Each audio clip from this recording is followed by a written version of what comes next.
मैंने ऐसा क्या ही कर दिया कि मैं अब तक ये सजा भुगत रहा हूँ। यूकेजी सेवन राइडर ने बताया जब वो बिग बॉस से इविक्ट हो गए थे तो उसे 2 दिन तक होटल में रखा गया था एंड उस टाइम यूकेजी सेवन राइडर के मन में सुसाइड करने का भी थॉट आया था। तो इसके बारे में यूकेजी सेवन राइडर ने क्या कहा आप देखिए। नहीं, आप लोगों को याद होगा एक ईशा वाला टास्क हुआ था यूट्यूब वर्सेस सेलिब्रिटी में, जिस टास्क को मैं जीत गया था एंड उस टास्क को जीतने के बाद ना बिग बॉस ने मेरे से उठक बैठक लगवाए थे उस शो के अंदर। वो प्रोमो में डाला गया था बट वो एपिसोड में या लाइव में कभी एयर हुआ ही नहीं, बट वो क्लिप कहीं ना कहीं किसी के पास है एंड उस घर के अंदर मुझसे सॉरी बुलवाया गया ईशा को, क्योंकि मैं वो टास्क जीत गया था। मेरे से उठक बैठक लगाए गए एंड हर उठक बैठक पे मेरे को ईशा को ये बोलना था कि ईशा सॉरी, मैं आज के बाद आपको ये सारी चीजें नहीं बोलूंगा। ईशा सॉरी, मैं आपको आज के बाद ये चीज नहीं बोलूंगा। मेरे से उठक बैठक करवाई गई, मुझसे वॉक ऑफ शेम करवाया गया, मुझे हर बारी ताना मारा गया बिग बॉस की तरफ से। इतना जलील करना शायद बिग बॉस के लिए कम नहीं था। आपको याद होगा दिवाली वाले दिन सब लोगों की वीडियो स्टार्टिंग से एंड तक दिखा दी गई थी एंड मुझे अपनी मम्मी की, मुझे अपने घर वालों की शक्ल देखने के लिए इतना तरसाया गया एंड तक। मुझे बोला नाच,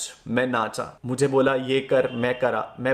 मैं सब कुछ करने के लिए तैयार था, बस अपने घर वालों की एक वीडियो देखने के लिए। मैंने हर एक टास्क, मेरे को ये बोला गया था कि अगर तुम ये टास्क जीत जाते हो ना तो तुम्हें तुम्हारे घर वालों की वीडियो दिखा दी जाएगी। मैं जिंदगी में ना कभी नाचा भी नहीं हूंगा, बट फिर भी मैंने अपने हाथ पैर फेंकने शुरू कर दिए थे नेशनल टेलीविजन पर, जो कि मुझे पता था कि मेरी इंसल्ट होने वाली है। बट फिर भी मैंने अपनी माँ बाप की एक वीडियो देखने के लिए ना वो सब कुछ करा जो मैं बस करना चाहता था वहां पर। मैं बस अपने माँ बाप को देखना चाहता था। मैंने उस टाइम ये नहीं सोचा कि बाहर की दुनिया में लोग मेरा मजाक बनाएंगे। उस पॉइंट पर मैं बस अपने माँ बाप की वो एक झलक देखना चाहता था। मैं नेशनल टेलीविजन पर एक मीम बन के रह गया, बट मैं अपने हाथ पैर केवल इसलिए फेंक रहा था कि मुझे अपने माँ बाप की एक झलक दिख जाए। मैं जब बाहर आ रहा था ना तो मेरे दिमाग में ना सबसे पहला थॉट यही चल रहा था कि क्योंकि मुझे बाहर कुछ भी नहीं पता था क्या चल रहा है। तो मैंने एक पॉइंट पर, तो मेरे को जब होटल में आकर के रखा गया ना, तो उस होटल में आकर के मेरे को 2 दिन तक मेरे घर वालों से कोई कांटेक्ट नहीं करने दिया गया। शो खत्म हो चुका था बट उसके बाद भी मुझे ये चीज हो रही थी कि यार ये कितना टॉर्चर कर रहे हैं मेरे से। मैं ऑलरेडी 3 महीने की ऐसी जगह बिता करके आया था जहां मेरी दुनिया से कोई कांटेक्ट नहीं था, जहां मेरा माँ बाप से कोई कांटेक्ट नहीं था,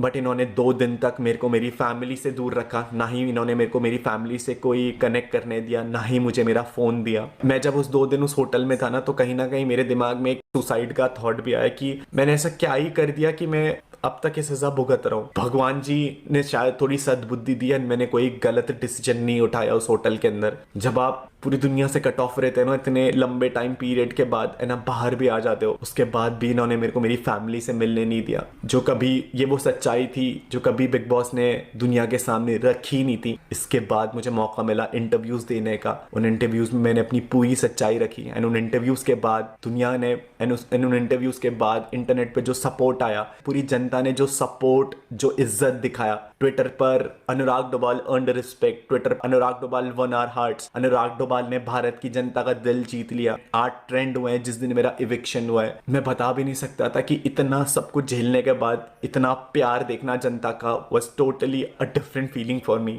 मैं कहीं ना कहीं वो ट्रॉफी हार चुका था, बट आज मैंने जनता के सामने वो इज्जत, वो प्यार कमा लिया था जो शायद वो ट्रॉफी मुझे कभी कमा करके नहीं दे सकती।